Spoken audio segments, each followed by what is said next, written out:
Hello and welcome Disha interactive training institute के YouTube channel पे स्वागत है। जय हिंद।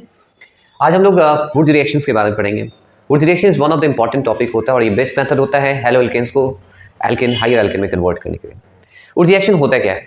वुड्स रिएक्शन होता है treatment of alkyl halide with sodium in the presence of dry ether to form higher alkane. अगर मान लें कि number of carbon atom parent alkyl halide में n है और जो कंपाउंड रिजल्टिंग कंपाउंड बनता है उसमें number of carbon atom just double हो जाता है, यानी कि अगर number of carbon atom parent alkyl halide में n है तो हायर जो एल्केन ऑप्टेन होगा उसमें 2n कार्बन एटम होगा। जैसे यहाँ पे हम देख सकते हैं इस मेथड का यूज हम लोग करते हैं सिमेट्रिकल एल्केन को ऑप्टेन करने के लिए। जैसे अगर CH3Cl है प्लस 2Na प्लस CH3Cl तो हमको क्या बनता है? इथेन बनता है, यानी कि यहाँ पे नंबर ऑफ कार्बन एटम 1 है और यहाँ पे कार्बन एटम 2 हो जाएगा। इसी तरीके से यहाँ पे अगर हम कार्बन एटम को काउंट करें तो यहाँ पे 3 कार्बन एटम और यहाँ पे कार्बन एटम की संख्या 6 हो गई। तो अगर number of carbon atom alkyl में n है तो जो कार्बन एटम एल्केन में होगा वो 2n होगा, माइनस चार्ज कैरी करेगा और ये बना देगा CH3 प्लस और Cl माइनस।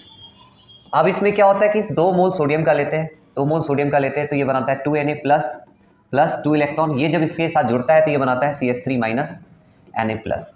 अब ये कार्बन आयन की तरह बिहेव करता है। कार्बन आयन उसको कहते हैं जिसमें नेगेटिव चार्ज होता है कार्बन एटम पे, ठीक है। अब ये जो होता है वो CH3Cl के पोलराइज बॉन्ड पे अटैक करता है। कैसे पोलराइजेशन होता है? क्योंकि क्लोरीन ज़्यादा इलेक्ट्रोनेगेटिव है कंपेयर टू कार्बन, तो इस पे पॉजिटिव चार्ज डेवलप होता है, इस पे नेगेटिव चार्ज डेवलप होता है और इस पे अटैक करता है और इस तरीके से हायर एल्केन का को ऑप्टेन करते हैं। यानी कि यहाँ पे कार्बन एटम यहाँ पे स्टार्ट किए थे, यहाँ पे 1 कार्बन एटम था और जो ऑप्टेन हुआ उसमें